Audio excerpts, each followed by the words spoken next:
Hello buddies, welcome back to my YouTube channel. मी उज्ज्वला आणि तुम्हाला माहिती आहे मी रोज एक नवीन डेझर्ट ट्राय करते.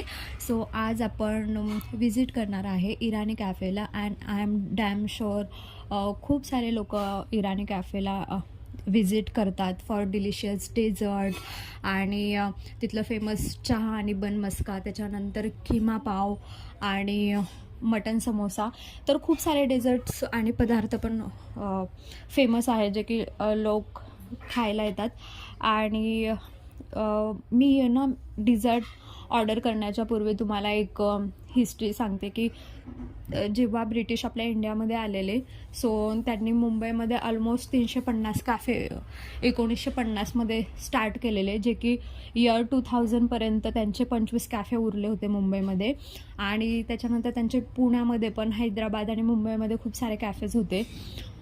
सो ही एक छोटीशी हिस्ट्री आहे त्यांच्या कॅफेजबद्दल. आणि त्यांचं कल्चरसाठी पण ते फेमस आहे. म्हणजे त्यांचं इंटिरियर वगैरे बघितलं ना तुम्ही, ते खूप छान असतं.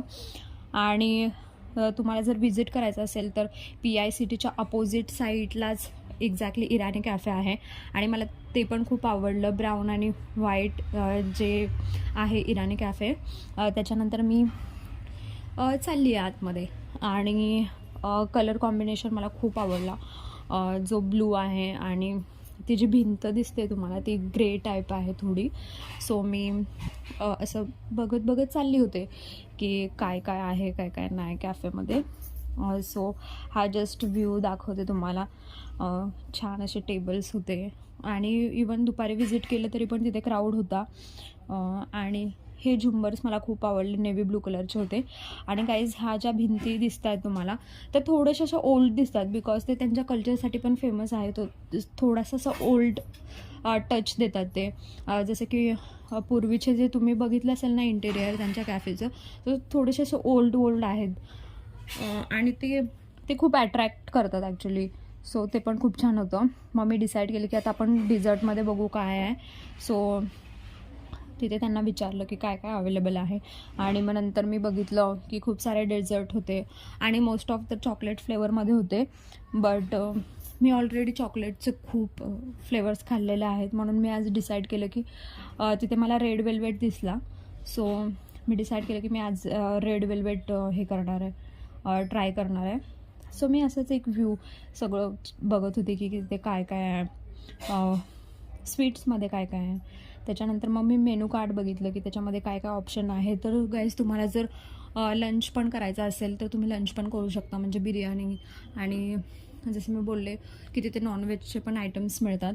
सो तुम्ही ते पण ट्राय करू शकता.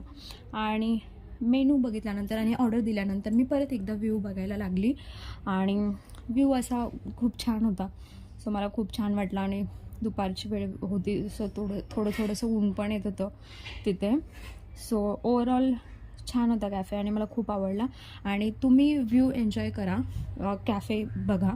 तोपर्यंत मी तुम्हाला अजून थोडीशी हिस्ट्री सांगते. सो हैदराबादमध्ये पण त्यांच्या ऑलमोस्ट 450 कॅफेज होते.